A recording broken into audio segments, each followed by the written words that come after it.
It all began with a decision that felt as spontaneous as it was thrilling. I had always been drawn to history, but there was something uniquely magnetic about the ancient Egyptian civilization. The towering pyramids, the labyrinth of hieroglyphs, the intricate lore of legends surrounding the afterlife. To me, they seemed like a people light years ahead of their time, as though they had glimpsed truths about existence that we could only begin to guess, even millennia later. When I stumbled upon an archaeological expedition hosting civilian participants, I couldn't resist. The opportunity to not only visit but actively explore the heart of this historic land was too tantalizing to pass up. Arriving in Luxor was overwhelming in the best way imaginable.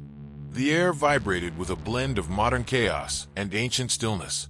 Our group, about 10 participants strong, was led by a seasoned archaeologist, Dr. Emma Collins, and her team. She introduced herself with a mix of excitement and grounded authority that instantly commanded respect. "Welcome to the Valley of the Kings," she began, standing at the forefront of our small traveling group. Emma had the kind of charisma that made you want to put down your phone and listen to every word she said. "Out here, we're walking among the remains of over 3,000 years of history. If you're expecting textbook discoveries, think again. Out here, history stares back at you." The scorching sun left no doubt that we were treading the same harsh terrain as countless workers, priests, and royalty before us. I imagined their feet sinking into the same golden sand, their minds mulling over rites for gods that still adorned the walls of these monumental tombs. The thought filled me with quiet reverence. Our task seemed simple enough on paper: assist the crew by helping sort the smaller findings, like fragmented pottery or carvings. I wasn't expecting to unearth anything monumental, so the thought of standing shoulder to shoulder with real professionals, I even got to hold a trowel occasionally, felt like a privilege. Still, my novice hands were restricted to areas deemed unremarkable, edge zones where others had already combed. I didn't mind. For me, even brushing dirt off stones that had last seen daylight thousands of years ago felt surreal. "This is incredible," I said to Mike, another participant whose fascination mirrored mine. He nodded, carefully holding a worn shard of clay. "Can you believe we're actually here? This pot's probably older than Christianity," he murmured under his breath, handling it like it was infused with magic. As our days progressed, something began shifting in me. The emotion I felt standing there wasn't simply interest. It became something deeper, a mix somewhere between awe and spiritual awakening. We were pulling slivers of a forgotten world from the ground, and it was impossible not to feel connected to it in ways I couldn't yet articulate. By the second evening, Emma gathered our small group around the campfire beneath the sky swollen with stars. She described the challenges of preserving many of the tombs we'd never see as tourists. Sometimes, what we think will be a routine excavation turns into something that rewrites everything we thought we knew, she explained, her sharp green eyes flickering in the firelight. Other times, it feels as though, well, we've tugged at threads we should have left untouched. Her words lingered in the air, heavy enough to make some of us glance up at the endless sky above. Little did I know how prophetic her comment would prove to be in the coming days. The next morning, after hours of uneventful sorting, I was assigned to assist near a partially exposed chamber. Dr. Collins had mentioned that this space, yet unexplored, had a higher likelihood of yielding insights because previous radar scans showed more structural depth beneath its entryway. Cameras and tools were rigged to document the process. As we prepared to excavate, I overheard Doug, one of Emma's senior researchers, grumble to his Egyptian counterpart. "The shape of this chamber is a hell of a lot more unusual than other ones around here," he mumbled, motioning toward the ridged carvings at the site's entrance. "Why is that?" I couldn't help but ask. Doug shrugged, but Emma interjected, her expression unreadable. "It's not about the design. It's about who we think it may belong to. The hieroglyph combinations here don't match any pharaohs we've cataloged. If the scans are accurate, this may be untouched." That word, untouched, sent a thrill up my spine. This was treasure, in a way far greater than gold. What could be so important, or so feared, that it had been sealed unbroken for over 3 millennia? Later that night, as I lay in the modest camp accommodations, I couldn't stop thinking about that site. Something about it gripped me. Maybe it was just the romanticism of the exotic, but I couldn't shake the sense that this trip was about to become far more than the scheduled lecture tour de pottery routine I'd originally expected. The desert's nighttime quiet was thicker here than back home, but it was also alive: crickets, distant winds, and that ever-present hum that deep places seemed to exude. Suddenly, Emma's earlier words returned unbidden. "We've tugged at threads we should have left untouched." I didn't yet understand what she truly meant, but something in my gut told me I soon would. The morning of our second full day at the site began like any other. The desert sun was unforgiving, already baking the sand and stones by the time we gathered around the excavation area. A thin line of sweat trickled down my back as I worked to organize the tools at one of the outlying dig sites. Despite the sheer intensity of the heat, there was a strange excitement hanging in the air. Something felt different, though I couldn't quite put a finger on what it was. Doug, the gruff but surprisingly meticulous senior archaeologist on Emma's team, was barking instructions nearby. "Keep your pace steady," he said. "The chamber structure here is unstable, and the last thing we need is for someone to kick in the wrong wall." He wasn't joking. Several segments of this excavation went deep into frail subterranean spaces. I was meticulously scraping away sand near some smaller shards of ceramic when suddenly a worker nearby began shouting frantically in Arabic. His voice cut through the steady rhythm of tools scraping against stone, and a ripple of tension passed over our group. Doug and Emma immediately glanced at each other before setting down their tools and running toward the disturbance. Instinctively, I followed. As I approached the source of the commotion, I caught sight of Hassan, one of the Egyptian crew workers, gesturing wildly toward what appeared to be the entrance of an underground chamber. His face was a mix of fear and wonder, as though even he didn't quite understand what he was seeing. "What happened?"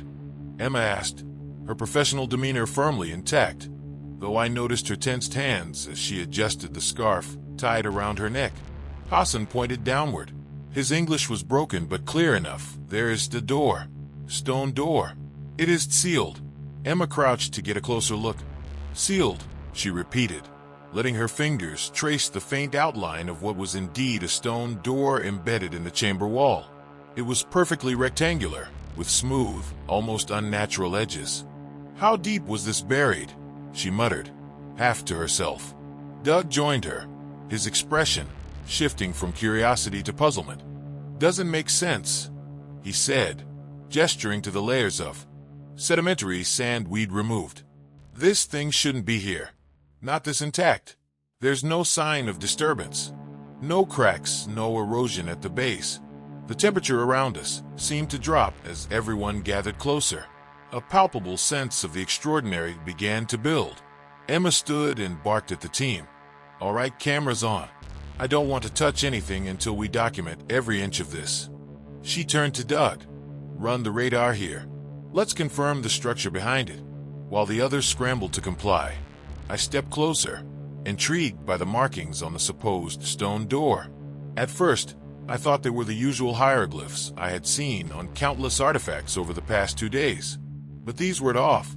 The shapes didn't align with anything I recognized from tours of temples or wall carvings. They twisted and curved in ways that felt foreign. "What is this?" I whispered, more to myself than anyone else. Apparently, Emma heard me. "Good question," she said, crouching beside me again. "You see these glyphs here?" She gestured toward one symbol that almost resembled a spiral intersected by jagged lines. "This isn't standard Middle Kingdom. It almost looks," she paused, shaking her head, "older. As though whatever this is predates anything we've found around this area. But that doesn't make any sense." At this point, the radar team had begun scanning the space directly behind the stone surface. The technician, a young man with dark glasses named Alan, stared intently at the screen in front of him. As more imagery came through, his brow furrowed deeply. "Emma," Alan said quietly, his voice uncharacteristically grave. She walked over. "What's showing?" "There's a room," Alan began, pointing at the image developing on his monitor. "It's rectangular, maybe 15 by 10 feet, totally sealed. But," he hesitated, glancing nervously at us. "But what?" Emma pressed. There's something in there. Something large. It's too solid to be debris. Metal, maybe. The air around us seemed to grow thicker, heavier. Suddenly, the light-hearted curiosity of the morning evaporated, replaced by a strange unease. "Holy hell," muttered Doug as he studied the monitor. "That's no ordinary burial, if it's a burial at all." It wasn't long before the decision was made to open the chamber. Excavations paused everywhere else, as every available hand was redirected to carefully remove layers of sand from around the sealed door. Time lost meaning as we worked in silence, the tension growing with each brushstroke and chisel strike. When the last of the sand was cleared, Emma instructed the team to halt. "No digging until we figure out how to open this safely," she ordered. "Give me a moment."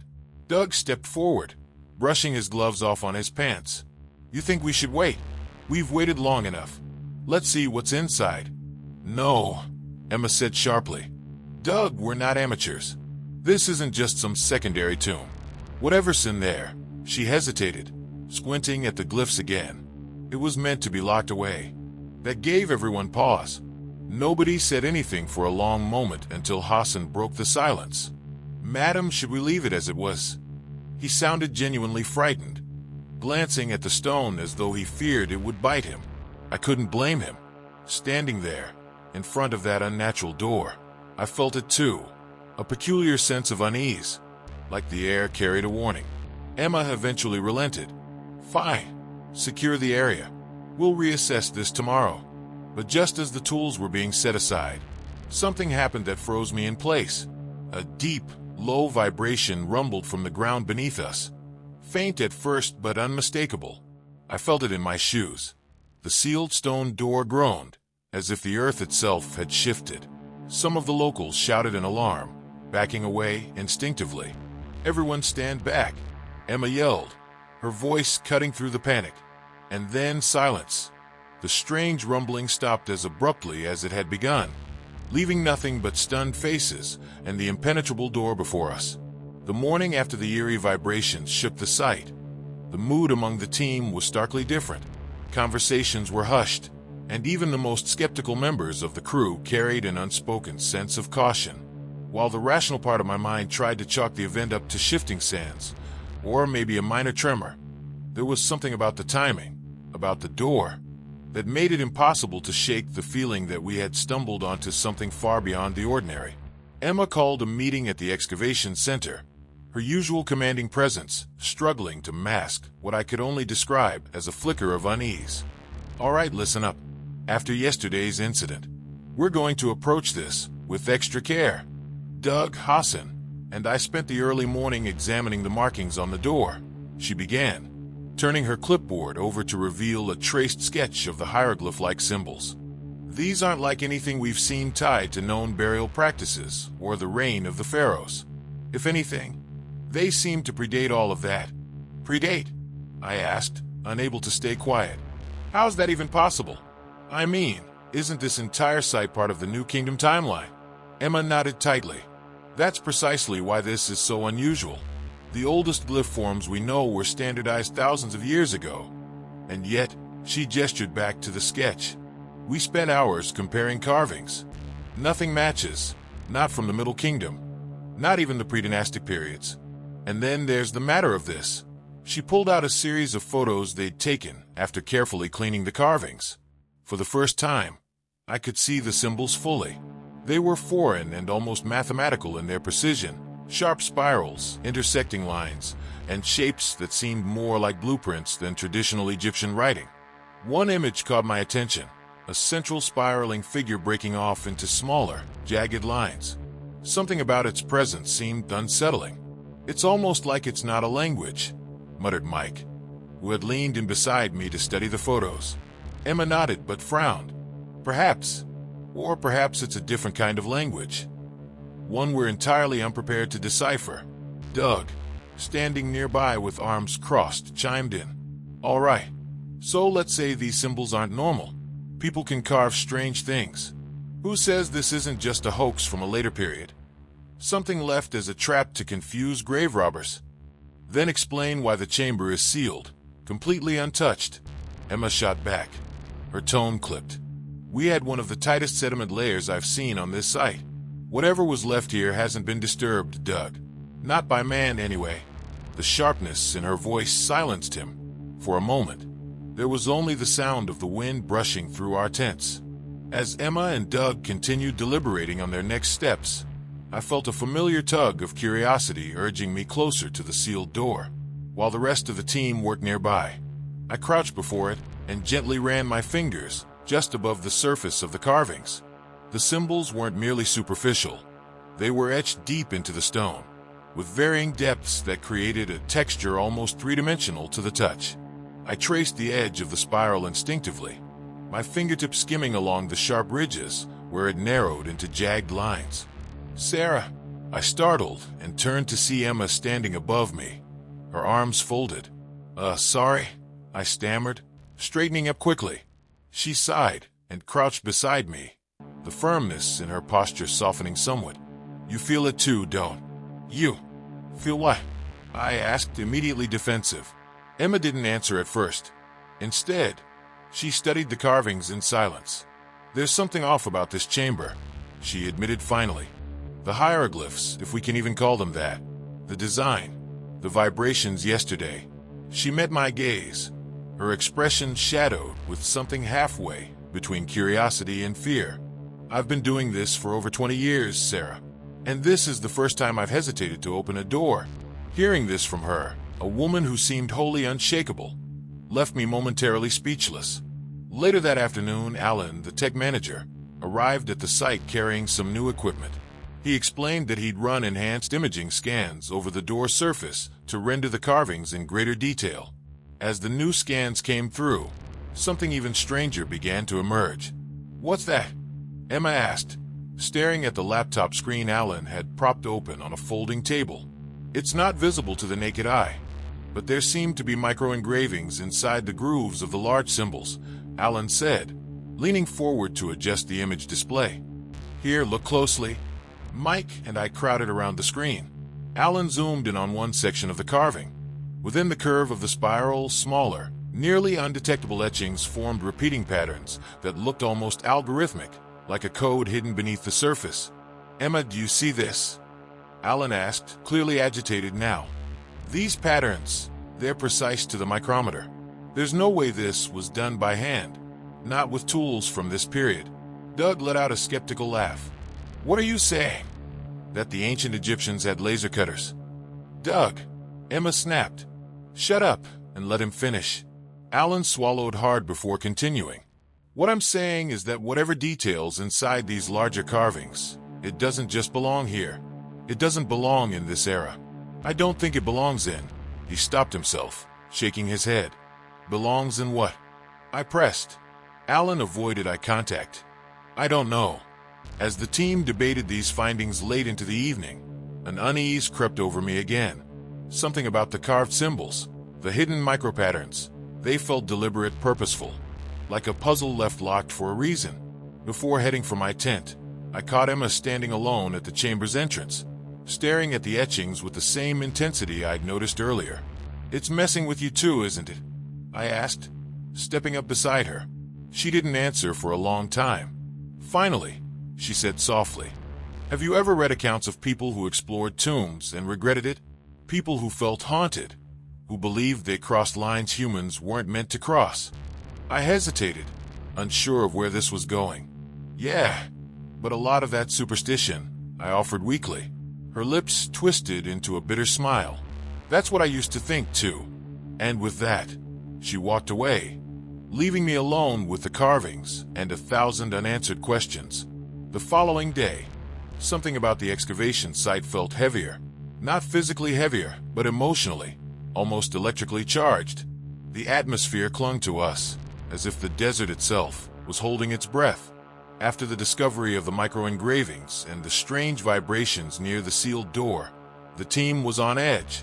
Even Doug, usually the first to criticize anything remotely supernatural, was uncharacteristically quiet as we prepared to resume work. The plan was to give the support team more time to analyze the engravings. Emma decided we'd focus on processing the smaller artifacts we'd uncovered around the site. I was paired with Melissa, a sharp, fast-talking linguistics graduate from Boston, on a nearby table to sort through fragments of pottery and occasional jewelry pieces. The monotony of cataloging minor finds felt stifling given the magnitude of what lay behind that sealed door. I tried to focus, dipping a shard of ceramic into water and brushing the sand away. But my mind kept drifting back to the spiraling carvings and the coded micropatterns hidden beneath their surface. "So," Melissa said, her voice cutting through my distracted thoughts, "you think we're unlocking a curse, or what?" I raised an eyebrow at her. "You don't strike me as the superstitious type." "I'm not," she replied with a shrug, carefully sorting through amulets. "But come on, Sarah. Weird hieroglyphs we can't translate. Microscopic patterns carved thousands of years ago. That door that vibrated. Or whatever the hell that was. Something's off here. And you know it." I opened my mouth to respond. But before I could, she held up a strange object she'd just fished from a pile of dirt-streaked fragments. "Check this out." It was a small, flat piece of what looked like stone, about the size of a hockey puck. But its surface was engraved with the unmistakable outline of an Eye of Horus. However, unlike the traditional symbol, this one shimmered faintly under the harsh desert sunlight, as if flecks of gold or some unknown mineral had been embedded into the carving. Its edges glinted in a way that didn't look entirely natural. "Looks like an amulet," Melissa said, holding it closer to her face. "But this is insane. I've seen replicas of Horus eyes before, but this doesn't match the style or craftsmanship of the period. It's too intricate." Intrigued, I leaned closer. The quality of the engraving was extraordinary. Each edge of the amulet seemed impossibly precise, and there was a strange depth to the eye itself, as though if you stared into its center for too long, it might stare back at you. "Here, hold it," she said, handing the object to me.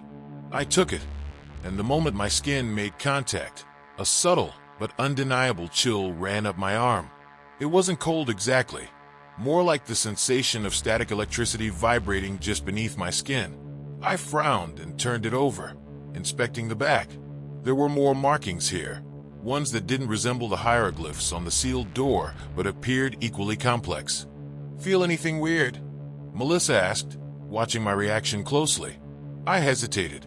"It's not what I expected." I handed it back to her. The moment she held it again, her expression changed. Her easy confidence disappeared, replaced by something more uneasy. "Okay," she said after a pause, her voice quieter now. "This may sound insane, but I just had the weirdest visual in my head." "What do you mean, visual?" Melissa glanced around as though making sure no one else was listening before leaning closer to me. "It wasn't a thought exactly. It was like a flash of an image, like when you remember a dream suddenly. There was this room. No, not a room. More like a ritual space. I saw a circle of burning candles, and there were these symbols glowing on the walls. And the center, there was something wrong about the center." I blinked at her, baffled. "You're saying touching the amulet made you see that?" She nodded. "I told you it sounded crazy." Before I could press her further, we were interrupted by Emma's sharp voice calling us over to the makeshift lab tent. She waved at both of us from where she stood by Alan, who was hunched over his workstation with a frantic expression. When we reached the tent, Emma didn't waste time with pleasantries. Alan just ran enhanced scans over some of the smaller artifacts, including that amulet you've been sorting, she said, gesturing toward a screen. "There's something embedded within it, within the material itself." I leaned forward to get a better look at the display. The scan revealed a faint network of patterns hidden beneath the surface of the stone, resembling circuits or veins. Emma pointed. "That's not just decoration, and it's definitely not ornamental." "So, what is it?" Melissa asked cautiously. Emma drew in a slow breath before replying. "We don't know, but I've sent the data to a colleague back in Paris for analysis. She specializes in historical materials. If anyone can figure out what kind of mineral or technology we're looking at here, it's her." Alan, clearly exhausted but still animated, cut in. "It's not just the amulet. I think some of the smaller fragments we found might be connected, architecturally, maybe. I'm starting to suspect we're dealing with an intentionally designed set of objects." "What kind of objects?" I asked, my curiosity now unstoppable. "For now," Emma crossed her arms. All we know is that these objects shouldn't exist, at least not with the precision they were made with. But here's the kicker. She gestured for us to come closer, dropping her voice slightly. When Melissa described that vision she saw earlier today, Melissa looked startled. How did you? Emma cut her off. You're not the first person to report something like that. Doug won't say it outright, but he told me he also had dreams last night. A room, symbols, glowing patterns. And this morning, Hassan mentioned seeing something similar before he woke up screaming. It's not coincidence. These artifacts are impacting you, whether you realize it or not. The room fell silent. I need to be clear, Emma said finally, her voice grave. Whatever is happening here, it's drawing us closer to something we may not fully understand. I'm not saying it's magic, but she hesitated. When she spoke again, her tone was almost a whisper. I wouldn't rule anything out. By the third night, the atmosphere in the camp had shifted from one of cautious excitement to a palpable tension. The strange amulet and the unsettling visions it seemed to provoke had left everyone on edge. Emma's words about the artifacts affecting us had planted a seed of fear that grew with each passing hour. We couldn't help but feel like we were on the brink of something monumental and terrifying. That evening, as we gathered around the table to analyze the day's findings, the air was thick with anticipation. The amulet lay in the center, its eye of Horus glinting ominously under the harsh light of the lamps. Conversations were hushed, and even Doug's usual sarcasm was noticeably absent. We need to figure out what we're dealing with here, Emma said, her voice steady, but with an undercurrent of urgency. I've been in touch with Dr. Laurent in Paris.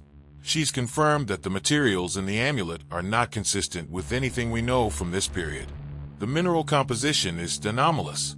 Anomalous how? I asked, leaning in closer. Emma sighed. The crystalline structure within the stone doesn't match anything we've seen. It's almost as if it's been engineered at a microscopic level. And then there's the matter of the symbols. Dr. Laurent believes they might be some form of proto-writing, predating even the earliest known hieroglyphs. Melissa, who had been quiet up until now, spoke up. So, what does that mean? Are we saying the ancient Egyptians had some kind of advanced technology we've never discovered? It's not just about technology, Emma replied, shaking her head. It's about understanding. These artifacts, if they're real, they suggest a level of knowledge and sophistication that doesn't fit with our current understanding of history. As we continued to discuss the implications, the power in the camp flickered. The lights dimmed and then surged back to life, casting eerie shadows across the tent. Everyone paused, exchanging nervous glances. Maybe it's just the generator, Alan suggested, though his voice lacked conviction. Emma nodded, but her eyes betrayed her concern. Maybe, but let's stay alert. We'll continue our analysis and see what else we can uncover. Later that night, as the team settled into their tents, I found myself unable to sleep. The desert was unusually quiet, the usual sounds of nocturnal life replaced by an oppressive silence. I tossed and turned, my mind racing with thoughts of the amulet and the strange visions Melissa had described. Around midnight, I decided to take a walk to clear my head. The moon hung low in the sky, casting a pale light over the camp. As I wandered through the rows of tents, I noticed a faint glow coming from the direction of the excavation site. Curiosity piqued. I made my way toward the source. When I arrived, I found Emma and Doug standing near the sealed door, their faces illuminated by the soft glow of the amulet, which Emma held in her hand. They were deep in conversation, their voices low and urgent. Emma, we need to be careful, Doug was saying. We don't know what we're dealing with. This could be dangerous. I know, Emma replied, her eyes fixed on the amulet. But we can't ignore this. We've come too far to turn back now. I approached them cautiously, not wanting to intrude but unable to stay away. What's going on? I asked, my voice barely above a whisper. Emma looked up, her expression a mix of determination and fear. We're going to open the door, she said. We need to know what's inside. The decision was made quickly. Emma, Doug, Alan, Melissa, and I gathered our equipment and prepared to breach the sealed chamber. The rest of the team was informed but kept at a distance, their expressions reflecting a mixture of curiosity and apprehension. As we worked to carefully remove the stone door, the air grew colder, and an eerie silence settled over the site. The door, despite its ancient appearance, moved with surprising ease, as if it had been waiting for us. When it finally gave way, a rush of stale air escaped, carrying with it the scent of age and decay. We shone our flashlights into the darkness, revealing a rectangular chamber lined with intricate carvings that seemed to pulse with a faint internal light. At the center of the room stood a large, ornate sarcophagus, its surface covered in the same strange symbols as the amulet. "Holy shit," Alan muttered, his voice echoing in the confined space. "This is incredible." Emma stepped forward, her flashlight sweeping over the carvings. "These symbols, they're the same as the ones on the amulet. This must be connected somehow." As we moved closer to the sarcophagus, I felt a strange sensation wash over me, a mix of awe and dread. The carvings seemed to shift and change under the light, almost as if they were alive. "Look at this," Melissa said, pointing to a section of the wall. "These symbols, they're not just decorative. They're functional. It's like a circuit." Doug frowned. "A circuit? What are you talking about?" "I don't know," Melissa replied, shaking her head. "But look at the patterns. They're too precise, too deliberate.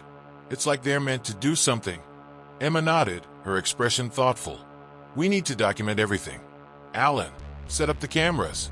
We're going to record every inch of this chamber." As Alan worked to set up the equipment, I couldn't shake the feeling that we were being watched. The air was thick with an almost tangible sense of presence, as if the chamber itself was aware of our intrusion. Days after the surreal experience in the chamber, our camp buzzed with an uneasy energy. The revelations had left us all grappling with more questions than answers. The artifacts, the visions, the feeling of something ancient and powerful. It was all too much to process. We were no longer just digging up history, we were confronting something that defied explanation. Emma had been in constant communication with her colleagues back in Paris, sending over data and scans for further analysis. The urgency in her voice during those calls was unmistakable. We needed answers, and we needed them fast. But what we didn't expect was the arrival of a group of specialists from Paris, sent to join our expedition. The day they arrived, the air felt heavier, as if the desert itself was holding its breath. A convoy of jeeps pulled up to our camp, kicking up clouds of dust. As the vehicles came to a halt, a team of 5 stepped out, their demeanor immediately setting them apart from the rest of us. They were dressed in crisp, professional attire, their expressions serious and guarded. Emma stepped forward to greet them, her face a mask of professionalism. "Dr. Moreau, welcome," she said, addressing the leader of the group, a tall man with piercing blue eyes and a stern expression. "Dr. Collins," he replied with a curt nod. "We've reviewed the data you sent. It's intriguing, to say the least." "Intriguing," Emma echoed, her voice tinged with suspicion. "That's one way to put it. We were hoping you could help us make sense of it." Dr. Moreau glanced around the camp, his gaze lingering on the sealed chamber. "We'll do our best. But first, we need to secure the site." "Secure the site?"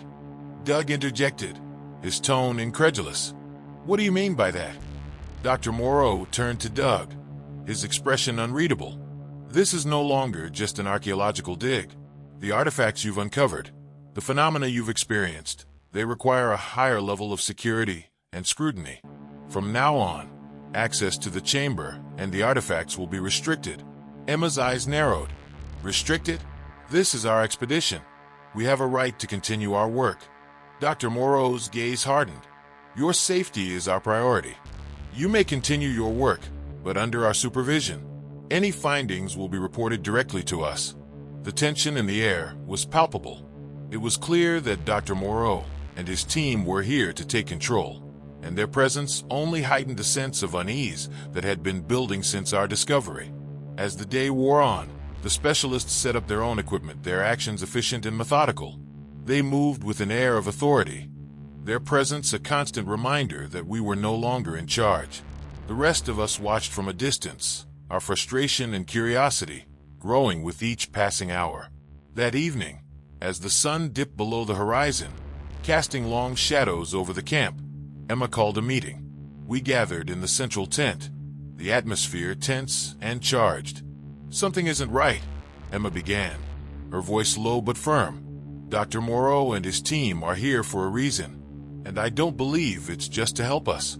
"You think they're hiding something?" Melissa asked, her eyes wide with concern. "I do," Emma replied. "Their arrival was too sudden, too convenient, and their insistence on restricting access to the chamber and the artifacts. It's as if they know something we don't." Doug crossed his arms, his expression grim. "So what do? We can't just sit back and let them take over. We need to be careful," Emma said. "We continue our work, but we also keep our eyes and ears open. If they know something, we'll find out, and we'll make sure our discoveries aren't buried or hidden away." As we dispersed, I couldn't shake the feeling that we were being watched. The specialists moved around the camp with an air of secrecy, their conversations hushed and their expressions guarded. It was clear they were here for more than just research. They were here to control the narrative. The next day, as we resumed our work, the tension between our team and the specialists grew. They monitored our every move, their presence a constant reminder of the power struggle unfolding beneath the desert sun. But despite their efforts to control the situation, we continued to make progress. One afternoon, while sorting through a pile of fragmented pottery, I overheard a conversation between Dr. Moreau and one of his colleagues, a woman named Dr. Fontaine. They spoke in hushed tones, their words barely audible over the sound of the wind. "We can't let them get too close," Dr. Moreau said, his voice tense. "If they find out what's really at stake here, it could jeopardize everything." Dr. Fontaine nodded. "Agreed, but we need to be careful. They're already suspicious." My heart raced as I realized the implications of their words. There was something more to this discovery, something they were determined to keep hidden. I knew I had to tell Emma. That evening, as the camp settled into an uneasy silence, I pulled Emma aside and relayed what I had heard. Her expression grew serious, her eyes narrowing in thought. "This confirms my suspicions," she said quietly. "They're hiding something, and we need to find out what." "But how?" I asked, my voice barely above a whisper. "They're watching us constantly." Emma's gaze hardened. "We'll find a way. For now, we play along, but we stay vigilant. We'll uncover the truth, no matter what it takes." As the days passed, the tension between our team and the specialists continued to mount. We worked under their watchful eyes, our every move scrutinized. But despite their efforts to control us, we remained determined to uncover the secrets hidden within the chamber.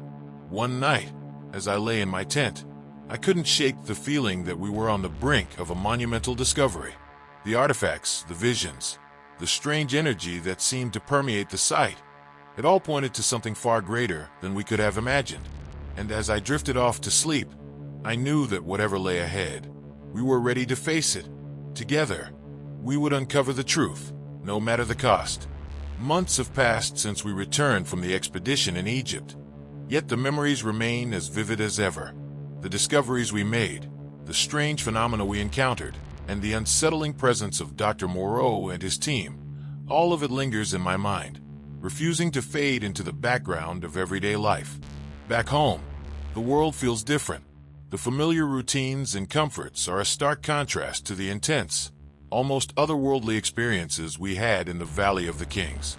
I find myself constantly reflecting on what we uncovered, trying to piece together the fragments of a puzzle that seems too vast, too complex to fully comprehend. The first few weeks after our return were a whirlwind of debriefings, reports, and meetings with various academic and governmental bodies. Emma and Doug were relentless in their pursuit of answers, pushing for transparency and accountability from Dr. Moreau and his team. But despite their efforts, much of what we discovered remained shrouded in secrecy. One evening, as I sat in my small apartment in Boston, I received a call from Emma. Her voice was calm, but carried an undercurrent of urgency. "Sarah, we need to talk," she said. "Can you come over?" I agreed immediately, sensing that she had something important to share. When I arrived at her place, she greeted me with a tight smile and led me to her study. where a series of documents and photographs were spread out on the desk. "I've been doing some digging," Emma began, her eyes scanning the papers before her. "And I've uncovered some things that you need to see." She handed me a folder containing detailed reports and analysis from the artifacts we had brought back. As I flipped through the pages, I felt a chill run down my spine. The data confirmed what we had suspected. The artifacts were far more advanced than anything from the known ancient Egyptian period. The micro-engravings, the strange materials, the precise craftsmanship, it all pointed to a level of technology and knowledge that defied explanation. "These findings," Emma continued, "suggest that the ancient Egyptians, or whoever created these artifacts, had access to information and techniques that we can't even begin to understand. It's as if they were in contact with something, or someone, beyond our comprehension." I looked up at her, my mind racing with possibilities. "But why keep it a secret? Why not share this with the world?" Emma's expression grew serious. "Because the implications are too vast, too disruptive. If this information were to become public, it could challenge everything we know about history, science, and even our place in the universe. Dr. Moreau and his team were sent to contain this, to prevent it from causing widespread upheaval."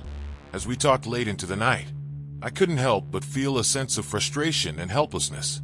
We had uncovered something extraordinary, something that could change the course of human understanding. Yet it was being hidden away, locked behind layers of bureaucracy and secrecy. In the months that followed, I tried to return to a semblance of normalcy. I resumed my studies, attended lectures, and participated in academic conferences. But the weight of what we had discovered in Egypt never left me. It was always there, lurking in the back of my mind, a constant reminder of the mysteries we had only begun to unravel. One day, as I was preparing for a presentation on ancient Egyptian artifacts, I received an unexpected email. It was from Melissa, who had been working on her own analysis of the data we had collected. Her message was brief, but intriguing. "Sarah, I think I found something. Can we meet?" We arranged to meet at a small cafe near the university. When I arrived, Melissa was already there, her laptop open and a stack of papers beside her. She looked up as I approached, her eyes bright with excitement. "I've been going through the data," she said, motioning for me to sit. "And I think I found a pattern." She pulled up a series of images on her laptop, showing the intricate engravings on the artifacts. "Look at this," she said, pointing to a specific section. "These symbols, I've cross-referenced them with other ancient texts and found similarities with writings from different cultures and time periods. It's as if these artifacts contain a universal language, a code that transcends time and geography." I stared at the screen, my mind struggling to process the implications. "But what does it mean?" Melissa leaned closer, her voice barely above a whisper. "I think it means that whoever created these artifacts had knowledge that spanned across civilizations. They were a part of a network, a connection that linked different cultures and eras. And if we can decode this language, we might unlock secrets that have been hidden for millennia." As we discussed her findings, a sense of renewed purpose washed over me. Despite the obstacles and the secrecy, there was still a chance to uncover the truth, to continue the work we had started in Egypt. We decided to collaborate, pooling our resources and expertise to decode the symbols and uncover the deeper meaning behind the artifacts. In the months that followed, our research led us down unexpected paths. We discovered connections between the symbols on the artifacts and ancient texts from Mesopotamia, the Indus Valley, and even Mesoamerica. It was as if we were piecing together a map of human history, one that revealed a hidden layer of knowledge and understanding. Through our work, we began to see glimpses of a larger picture, a network of ancient civilizations that had shared knowledge and technology, guided by a common understanding of the universe. It was a revelation that challenged everything we thought we knew about the past and opened up new possibilities for the future. As I sit here, reflecting on our journey, I am filled with a sense of awe and wonder. The experience in Egypt changed everything, not just for me, but for all of us who were part of that expedition. It opened our eyes to the mysteries of the past and the potential for discovery that lies ahead. And though the road has been challenging, filled with obstacles and uncertainties, I am more determined than ever to continue our work, The truth is out there, hidden in the sands of time, waiting to be uncovered. And with each step we take, we move closer to unlocking the secrets of the unknown.